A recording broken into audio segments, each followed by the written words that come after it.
Hello guys, this is Ratika and welcome back to my channel Rooted, wherein I make videos about yoga, gardening, health and home. Yesterday I uploaded a video wherein I shared my experience of making an eco-friendly Ganesha ji at home. So please do watch, link is up there and also in the description box. And this video is about Mogra, how to get more flowers on Mogra. So the plant which you see over here has been in limelight on Instagram, and today finally I am sharing what all I do to get more flowers on this Mogra. So then let's get into it. Firstly, the pot. So I'm using a terracotta pot of around 10 to 12 inches and the plant is doing really great in that. Initially it was in a plastic pot and in this season I shifted it to a terracotta pot, and since then this plant is doing really great. Also, if you are using a terracotta pot, the problem of overwatering and underwatering is taken care by the pot itself. So almost all the plants, whether they are indoors, outdoors, vegetable, ornamental, do fantastic in terracotta pots. The size of the pot can be according to the plant which you have. I was seeing this plant growing, so that's why I used a bigger pot.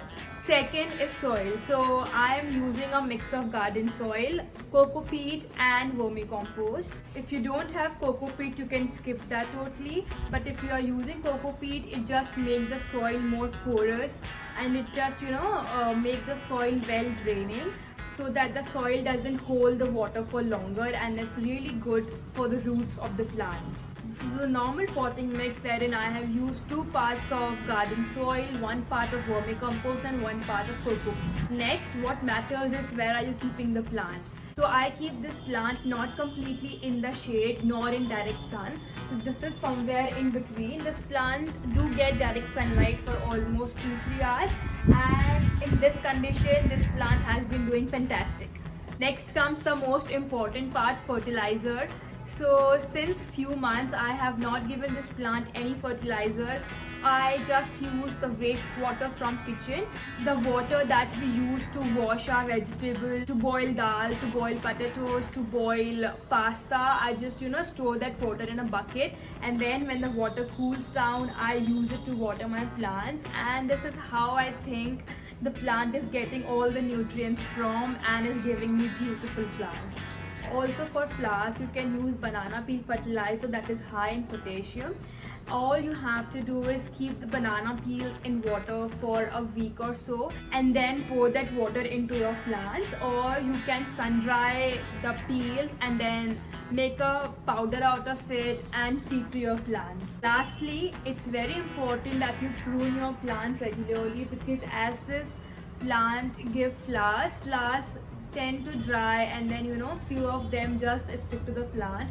It's very important to pinch off the dry part because it allows the plant to put its new energy in producing more flowers and to produce more side growth. Also, if you see your plant growing, it's very important to give it a good support. So I have used these jute ropes to give my plant support. You can just climb this Mogra on any wall or on any pillar according to the space you have got at home.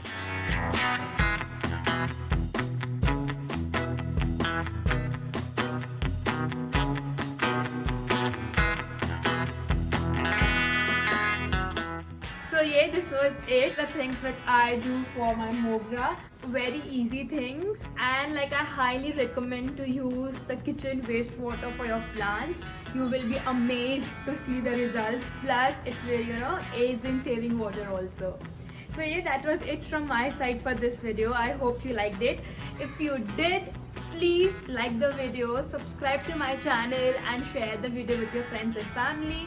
And now I'll see you all on Wednesday with the next episode of 10 Minutes Yoga series. I have already released 4 videos. The link of all those videos is below in the description. All the videos are like a free recorded yoga class.